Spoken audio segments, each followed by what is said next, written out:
So here's how it's going to go down. We are going to talk for about a half an hour, and then we will open it up for questions.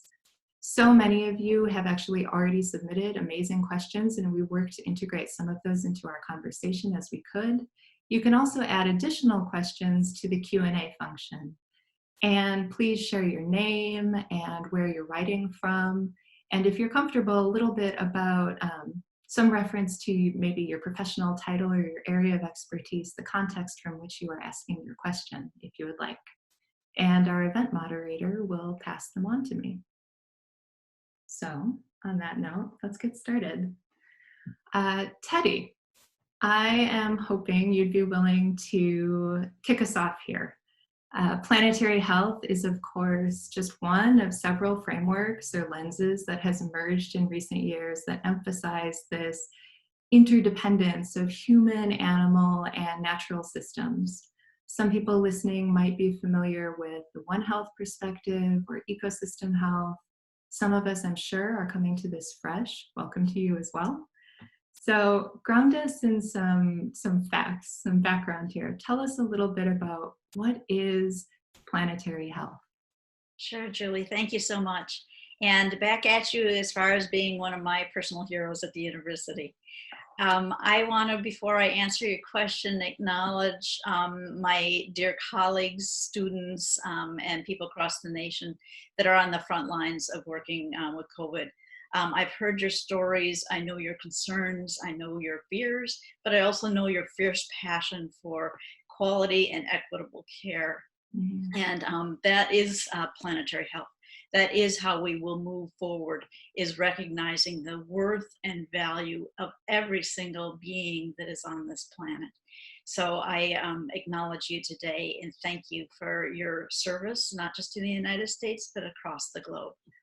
I also want to do a shout out or a voice of appreciation for those of you that logged on to this webinar. I'm very aware that a lot of us have little kids in the home. You have conflicting things going on in your life. You've got work commitments, and you're probably reaching a little bit of Zoom and webinar fatigue. So the fact that you came on and want to be part of this dialogue is very, very important, and I salute you as allies in moving this forward. So what is planetary health? As Julie mentioned in the very beginning, it refers to the health of human civilization and the systems on which it depends. But that doesn't really get to the full depth of planetary health. The planetary health started roughly, the ideas and seeds of germination were happening over the decades, but really in about 2015, the Lancet and the Rockefeller Foundation paired to publish a report, which is very, very significant, and it's called Safeguarding Human Health in the Anthropocene Epoch. Report from the Rockefeller Foundation and the Lancet Commission on Planetary Health. And then in 2016, the Rockefeller Foundation founded or helped support the Planetary Health Alliance, which is an alliance of organizations from all over the globe working on how do we preserve human health and the health of the planet. So first of all, I want to just be very, very clear that there's multiple terms and multiple players in this whole arena of humans, environment, and animals and plants. And it ranges from public health to environmental health to eco-health to ecosystems to One Health to global health. And I want to be clear that all of those are necessary and essential for us to have a healthy sort of habitat and a healthy way of living.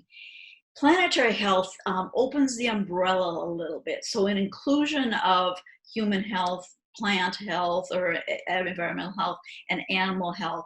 It also invites the health of systems, the health of governments, the health of how we interact with one another. So it broadens the umbrella a little bit, making space for all of those players to be involved in this work. So I want to perhaps share why I have chosen Planetary Health, because I certainly have been a public health nurse for a long time, and I've been involved in infection control for a long time. I'm very involved in climate change work, and Planetary Health has called me forward. And the reasons for that is that it's the most comprehensive systems approach to health.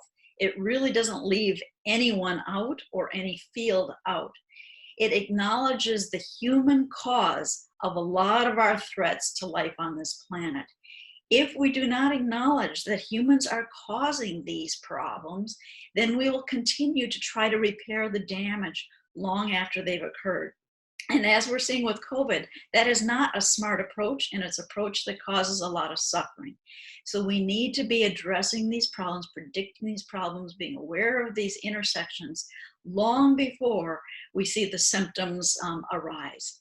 It also aims for culture change, which I think is fundamental right now, that we shift the way humans walk upon this planet, the way we treat one another, the way we treat the environment, and the way we treat animals and other species.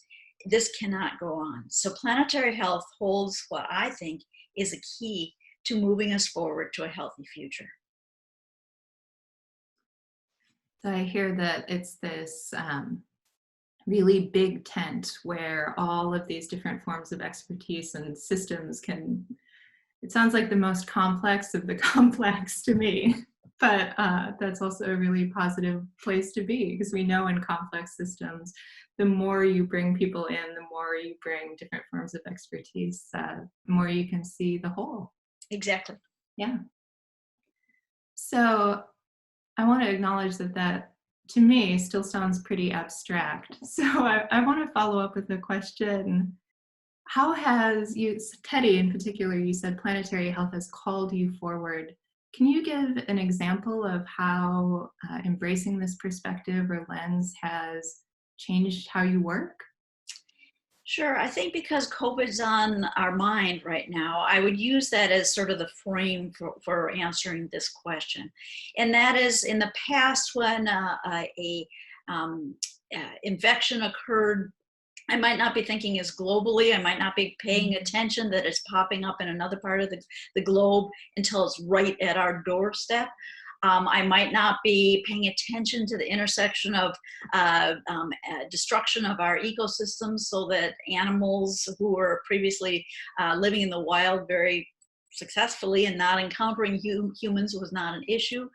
I wouldn't have perhaps seen the impact of our severe health disparities and systems where everyone is not equally, doesn't have equal access.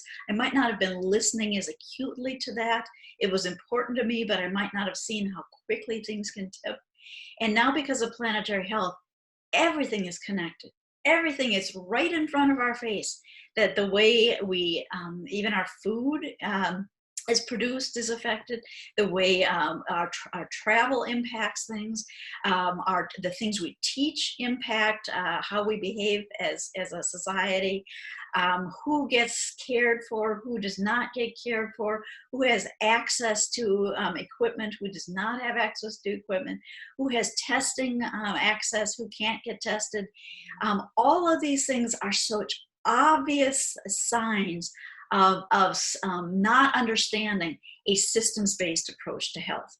And so Planetary Health gives us a lens, gives us an understanding to not only see COVID, but to see the extinction of our multiple species, the fast rate of extinction. How is that going to impact human health?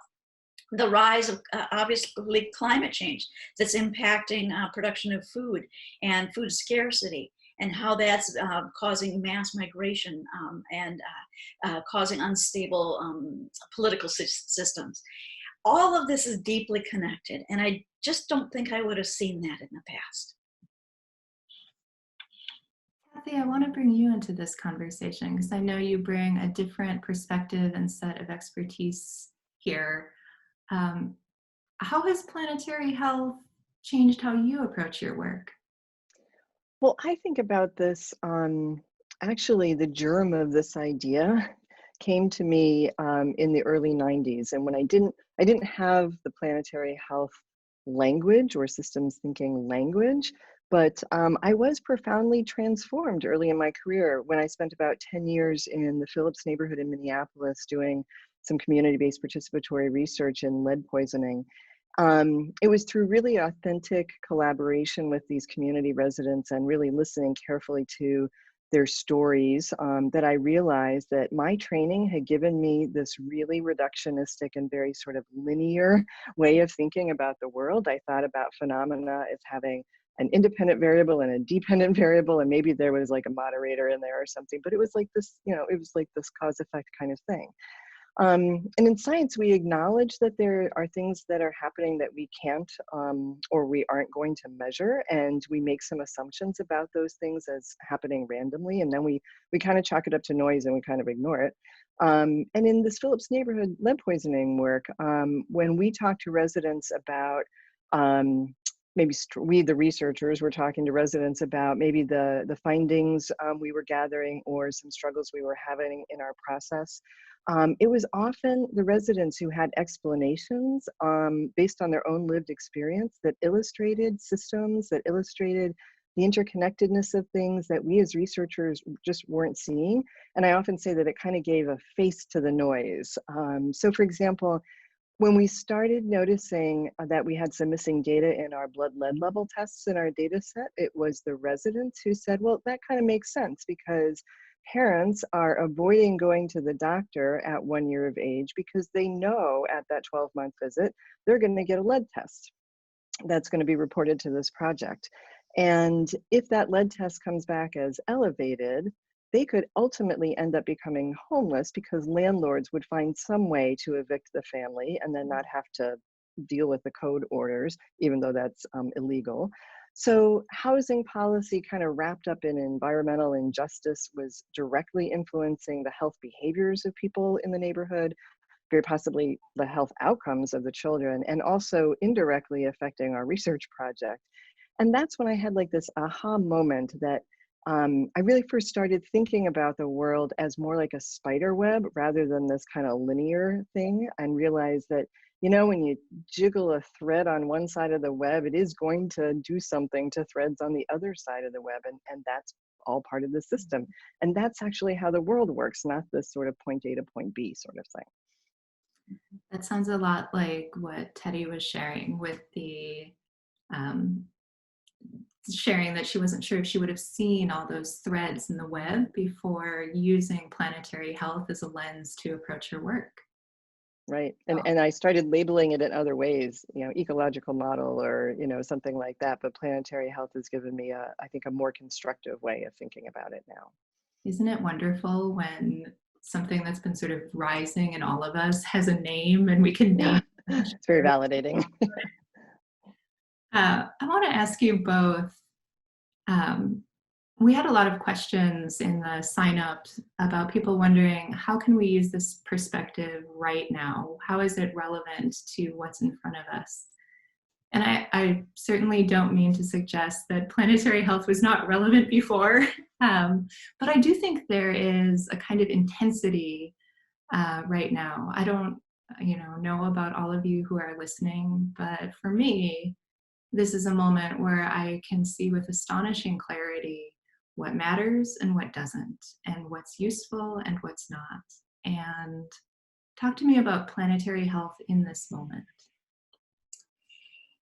I think, Julie, what you are talking about is we're all having a sense of, and I've been sharing recently that it gets down to our animalness, our being animals.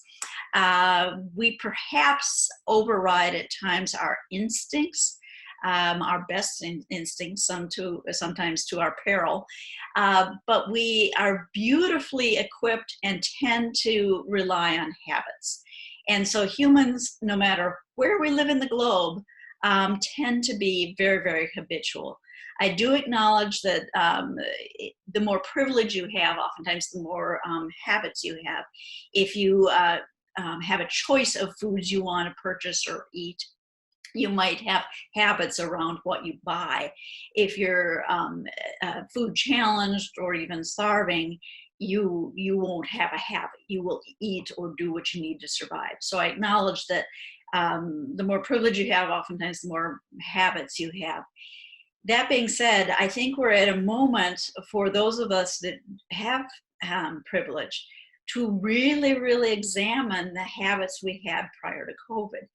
The sheltering in place and some of the restrictions that we're in right now have actually been in place long enough that some of our habits have been broken. So if you were in the habit of getting up in the morning and eating certain foods, perhaps you don't have access to those foods. If you, I see Julie drinking something, if you were in the habit of going to the same coffee shop every morning at the exact same time, perhaps you've had to make your own coffee. You might have hopped in a car because it was faster, but now you've broken that habit. You might have traveled across the country or across the globe for vacation because that was fun and exciting and something that you have always done. And the habits now have been broken. And it's your opportunity, it's our opportunity, it's all of our opportunity for those of us, again, who have choice, to examine as we return to socializing, as we return to work, and some of the shops open up, etc., to examine our habits. Is it a habit we want to keep, or is it a habit that really didn't add health or meaning or wholeness to our lives? And then if it doesn't, let's pivot, let's shift. Did making your own food add something to your life and add something to, perhaps if you have a family that you live together, did that time together add something? Did it add something that you rode your bike more than hopping in a car? And really be making these decisions very intentionally, not just based on, did it feel good for me? Did it feel good for my family? But what does it do for our air, our water, our other inhabitants of the ecosystem? We do know now that early indications are showing that the air is cleaning, and you can see that pictures over LA and over Beijing with the air pollution actually, the maps actually improving. Water is improving. And I don't know if I don't even live in the heart of the city. I live right in the periphery of the city, but the air is sweeter and there's more stars at night. So is that something that I want to think about and preserve and make conscious choices so that the environment we live in, the environment that all species live in, have a chance to thrive and survive? And I'm looking out way beyond my generation, way beyond my children, to 7 generations out.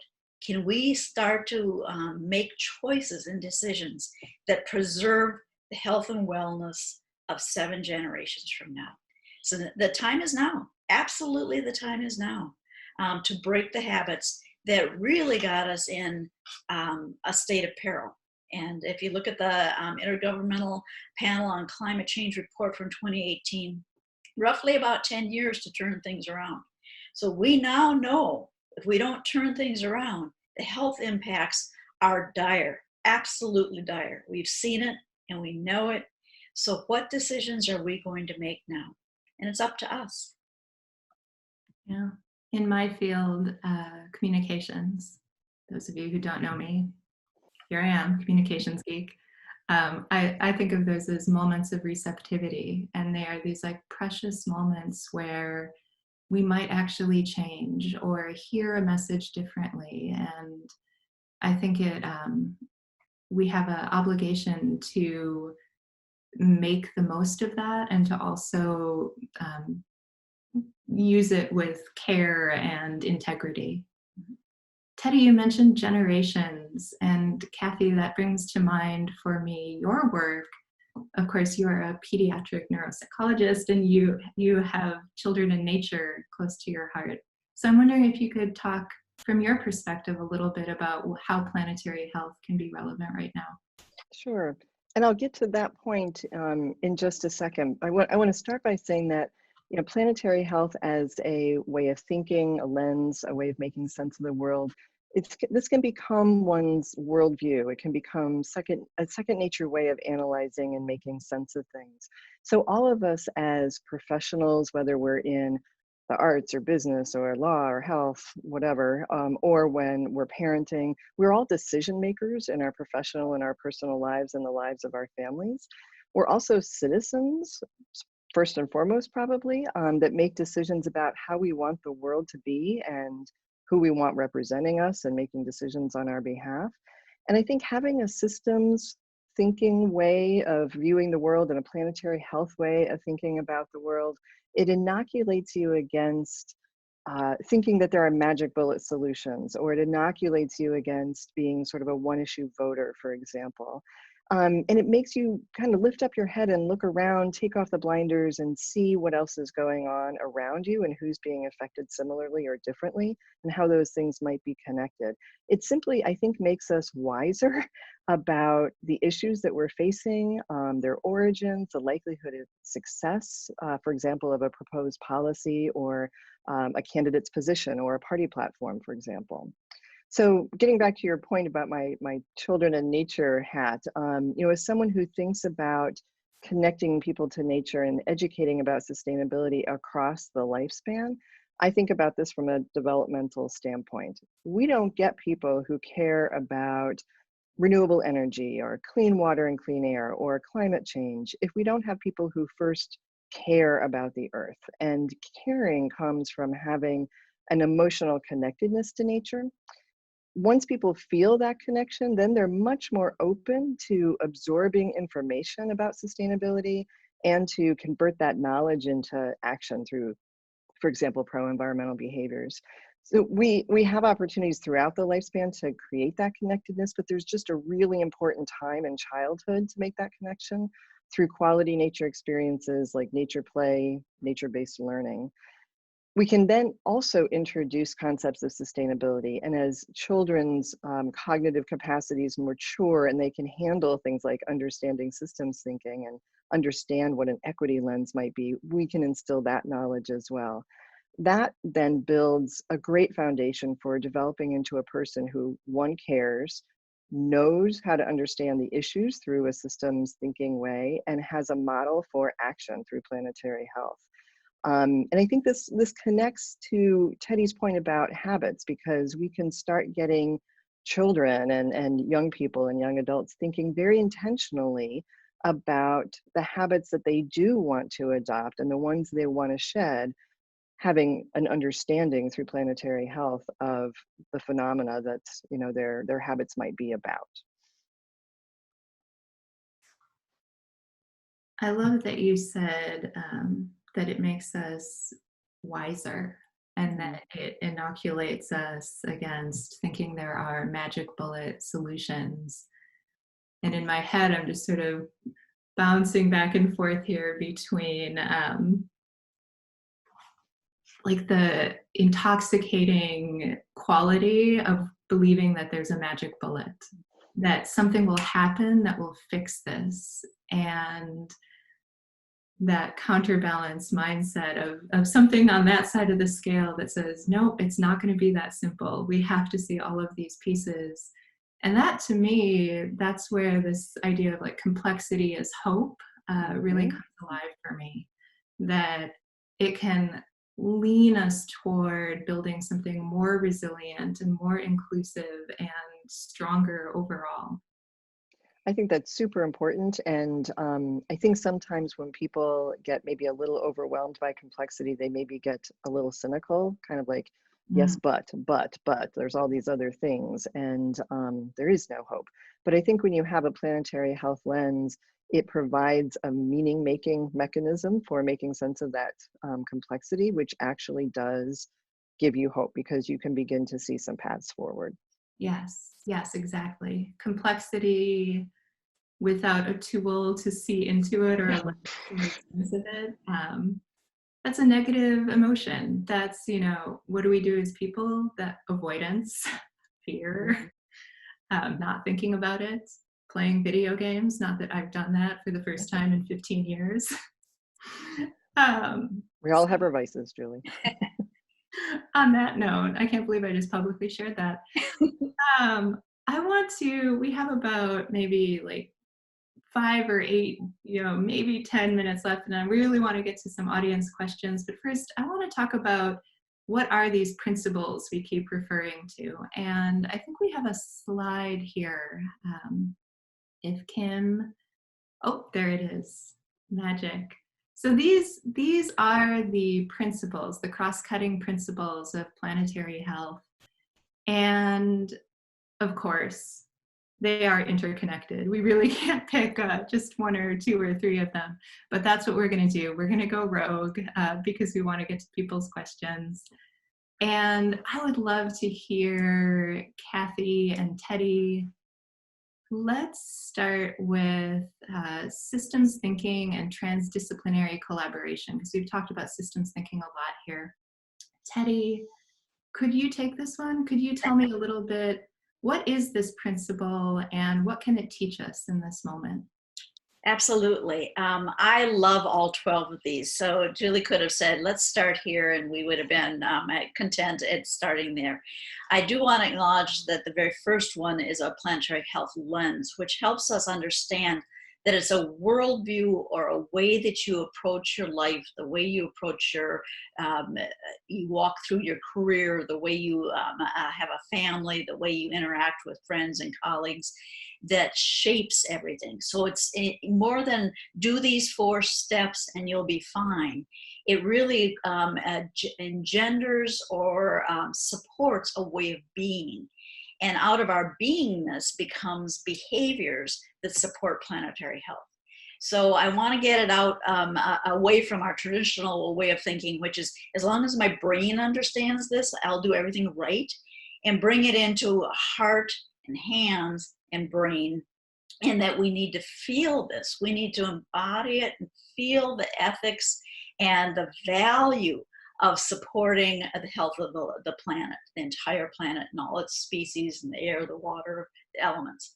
So that gets me into systems thinking, which is we have to be able to understand and see the interconnection of all things and get in the practice of that, so that when we're going to buy something at the store, we understand all the upstream pieces that it took to get that into my hands. Which farmers were bringing it to me? What crops went into it? What chemicals, if any, were needed to raise that plant? Do you want to be exposed to chemicals? All that understanding. How much water did it take? Because we have to begin to make these connections about our health, the health of the planet, and how this all fits.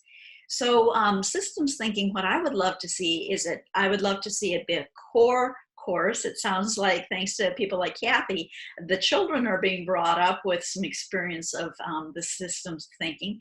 But I'm afraid that sometimes it's lost over time. And then you get into some higher education systems that say, welcome to the system. Now you need to specialize in one career or one domain of thinking. The beauty of liberal arts, and I'm a big champion of liberal arts, is it says, get out there. You have to be earning credits in all these broad areas. What we don't do sometimes is pull it back together and say, now you've taken chemistry, you've taken psychology, you've taken an art course. How does that all fit? How does that all connect? And what's possible because you're connecting? So this whole systems way of thinking is is a way of innovating change and transformation for our human system and improving our health. Also collaboration, transdisciplinary collaboration. So instead of the old way of thinking that one discipline was better than another, etc., we have to stop that. That's ridiculous. That's like a system, a forest arguing with itself. Is the tree more important than the water, more important than the soil? This just cannot go on. So transdisciplinary thinking and collaboration says all are necessary, all are valued, and together we are going to come up with the solutions and the approaches that will promote health. I love those examples. In the interest of time, I want to jump on to the next one. Cathy, will you talk to us about inequality and inequity? I know that Sure. work, that's a big one for you. Yeah. This principle is really about understanding who or what benefits and who or what loses or is harmed in any given situation or as a result of an action. Most of us are aware of various ways that, for example, people from lower income backgrounds experience health inequities, but we tend to see those somewhat in isolation. So we might know low income individuals have more asthma, or low income individuals have higher rates of obesity. The model of planetary health, particularly as it is applied in this COVID situation, really lays bare some intricate ways that multiple inequalities and disparate outcomes intersect, such that there are just really clear indications that some of us are protected and some of us are in danger. So for example, asthma can be triggered by poor air quality. Air quality can be worse in low income communities that lack greenery, trees in particular, that help reduce air pollution. Obesity in low income neighborhoods is also partly related to lack of greenery, like access to parks and walkable neighborhoods for exercise. Obesity and lack of exercise exacerbate asthma. And then people with conditions like asthma and obesity who are exposed to poor air quality are getting sicker and are more likely to die from COVID. Crowded living conditions, which can be more common in low income communities, are places where people are at higher risk for getting a COVID exposure.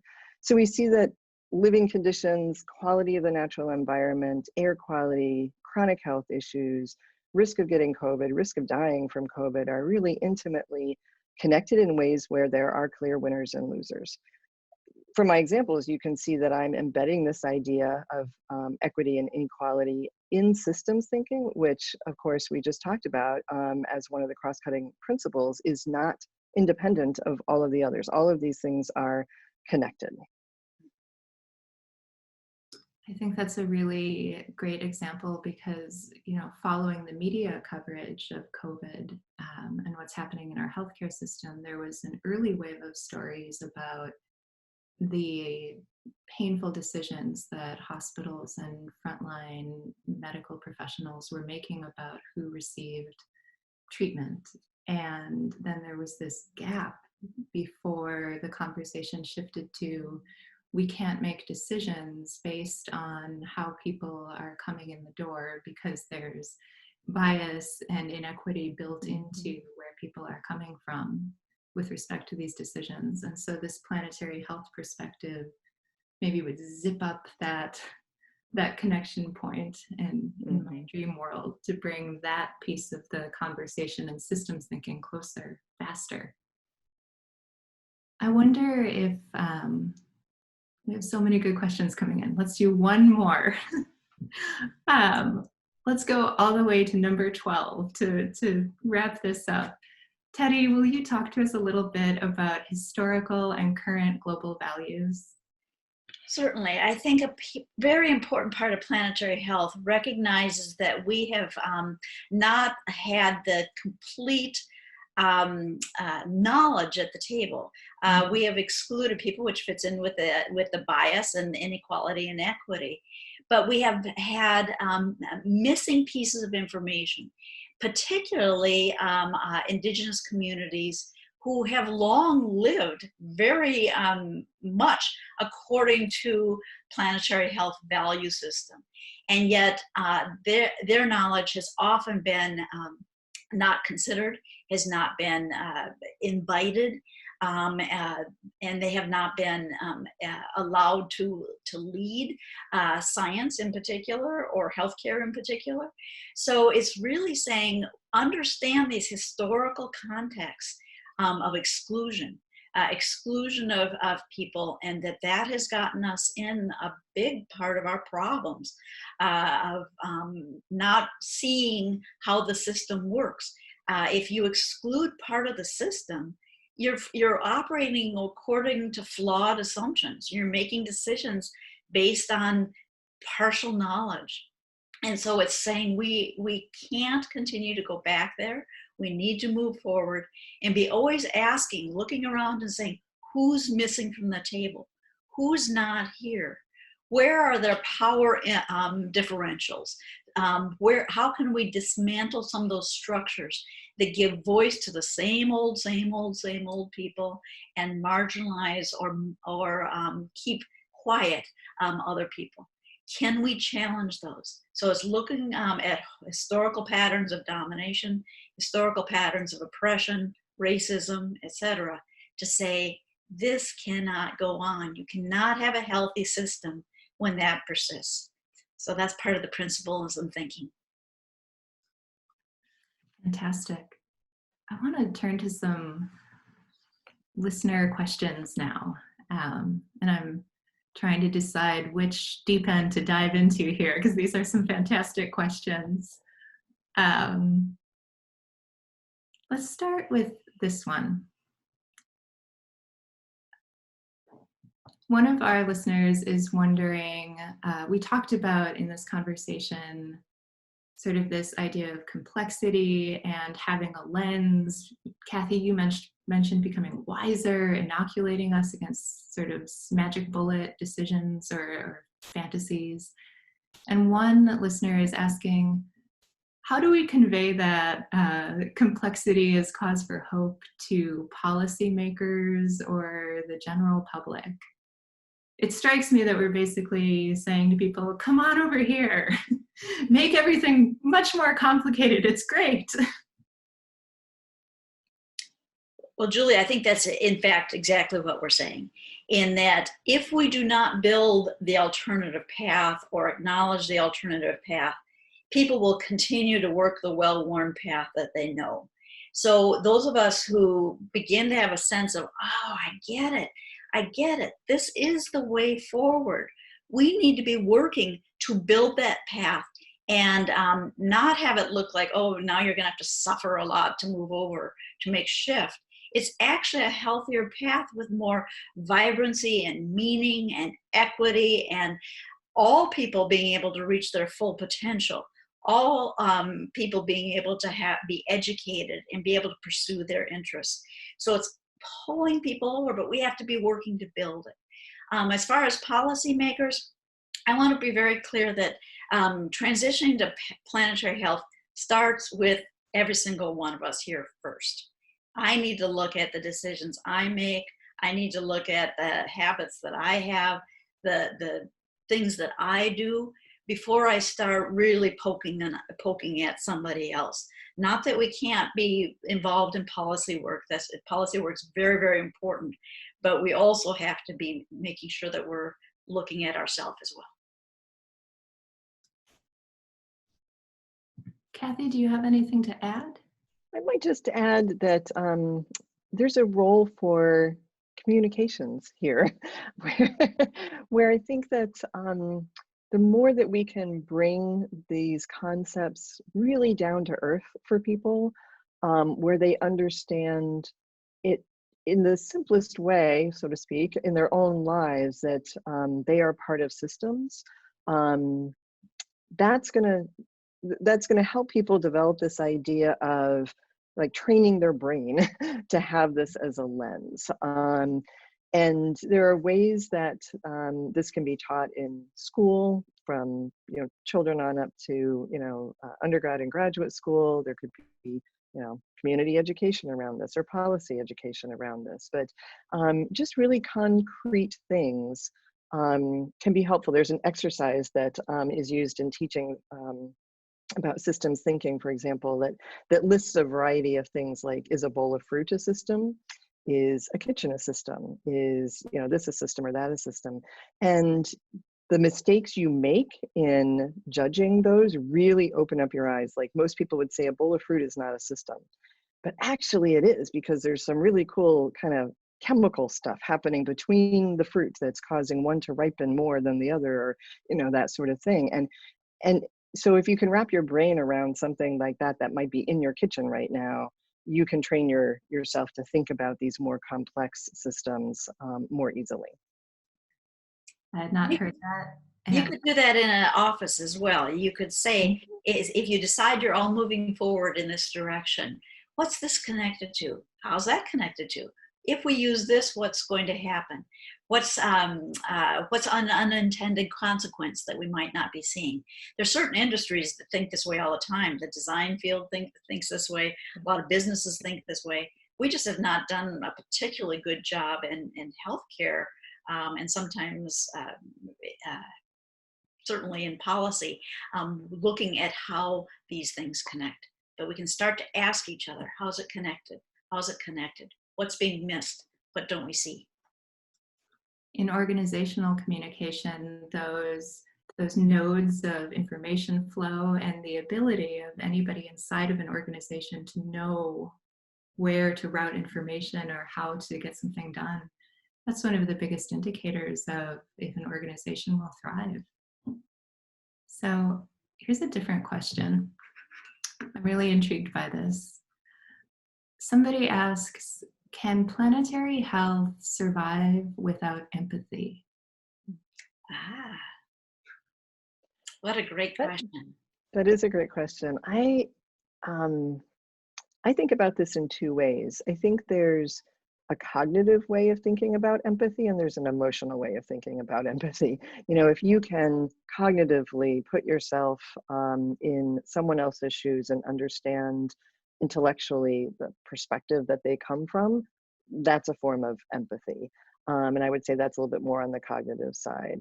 So understanding systems thinking in this intellectual way is a form of empathy.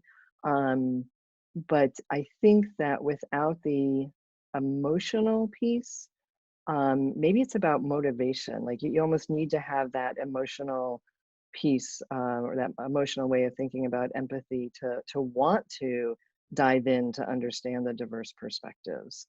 I just think we could unpack that idea of empathy and really realize that there are multiple ways of thinking about it, and they're all necessary. But systems thinking is essentially an empathic approach.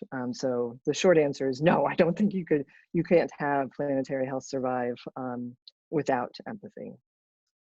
And I want to say that I know a lot of people across the globe who are working, especially through the Planetary Health Alliance. And I have never met such an amazing group of empathic and empathetic people, or that's the driving their work forward.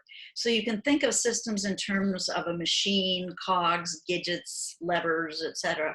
But that's not the way that the Planetary Health Alliance and people involved in planetary health, including clinicians for planetary health, move this forward. The way we think of it is in terms of a forest or an ecosystem with awe and wonder and appreciation for beauty and a sense of what will it mean for us as a species if other species disappear? What does it mean for us if our future generations do not have a clean river running by them or a clean ocean beside them? What does it mean and what does it feel like to see fishing, which was the industry of my grandfather, my great-grandfather, great-grandfather, great-grandfather, and now on through, and it will not be the industry or the livelihood of my children. What does that feel like?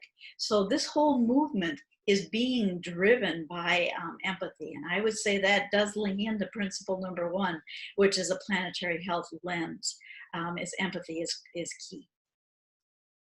It sounds to me like it might be a self-reinforcing sort of perspective or lens that seeing the system, that having this lens is part of what will build empathy. Cathy, to your point, that you have to be motivated, you have to understand the different pieces at play. Yeah.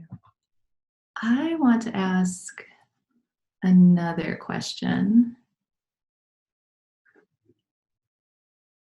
Here's a question about climate action, environmental policy reform. Now, I just want to put out a disclaimer here that I said at the beginning of this that we are not in the space of predicting the future. Now I'm going to ask you a question that asks you to predict the future a little bit.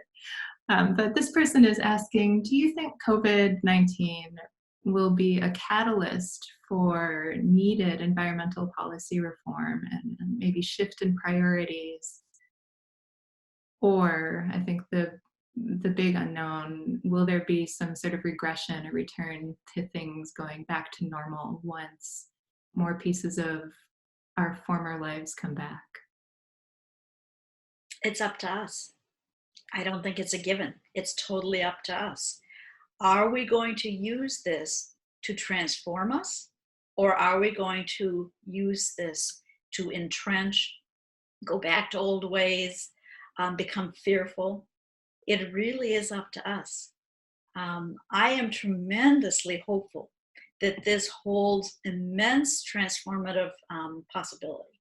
In spite of how awful it is and the huge amount of suffering, I think we will and can rise above this to set our feet on the green path, to take our feet off the scorched earth path, set our feet on the green path for a more positive future.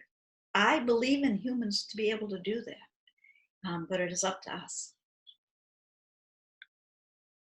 I would totally agree with that. It really is up to us. And I think the timing is now right. We had a big conversation in IonE several weeks ago about what is our role about bridging this and sort of educating people about the relationship between things like COVID and climate, or any pandemic and climate and human causes and those sorts of things.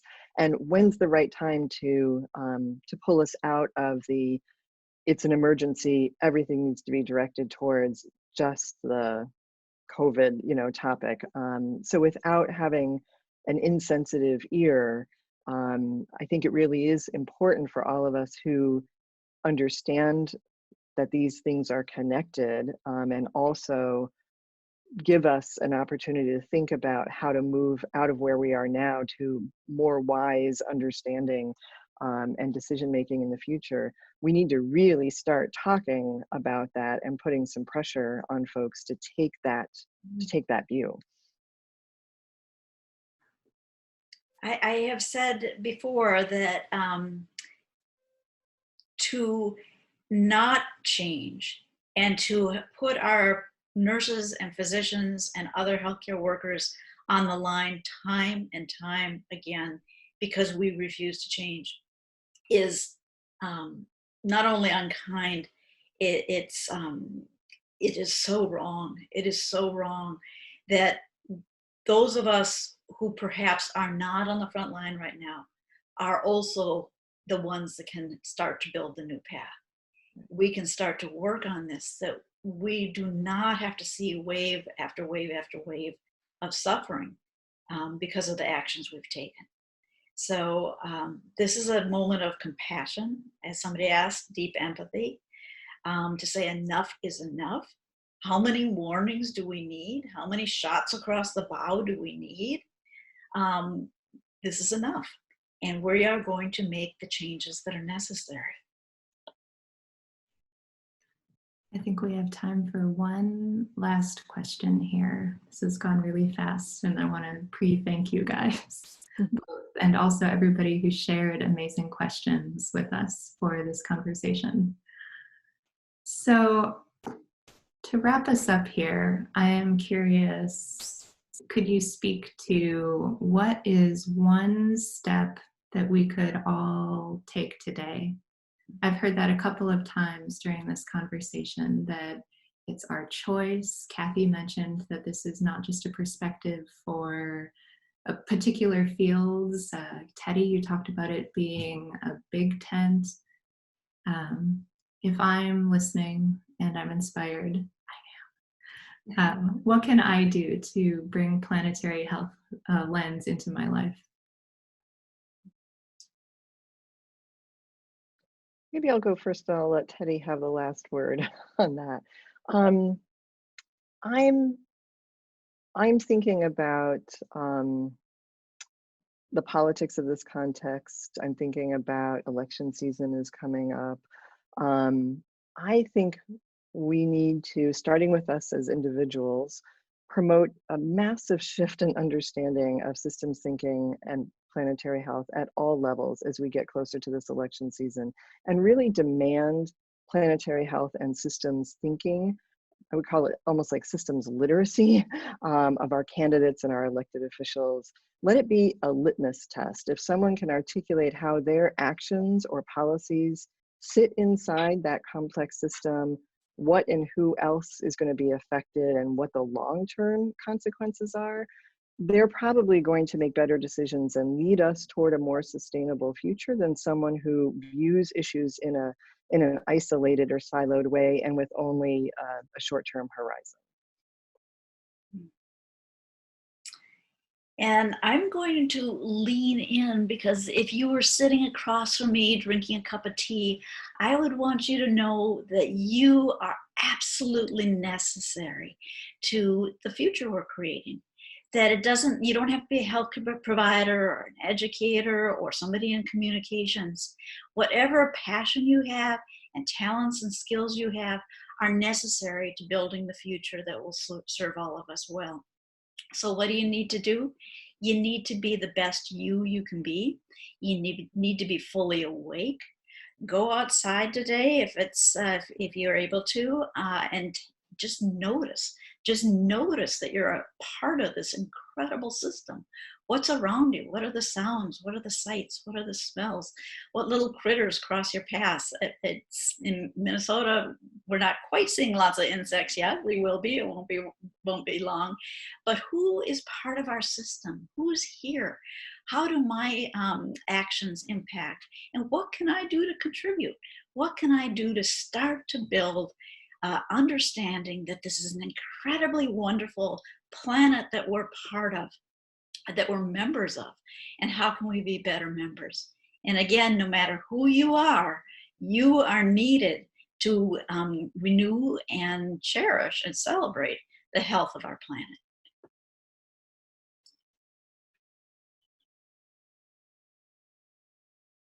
Muted. I'm going to try that again.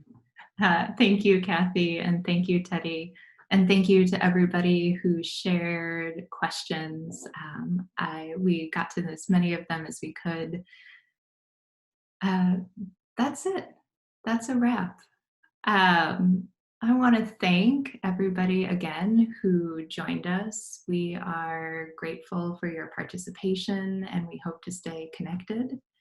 I meant it at the opening when I said that the Institute is a place that is committed to bringing people together, and I hope that if this conversation sparked something for you, you will reach out.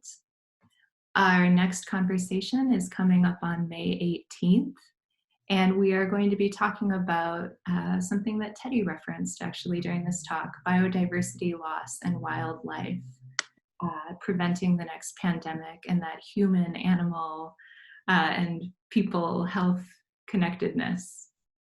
So on that note, I want to say thank you again, and we hope to see you on the 18th.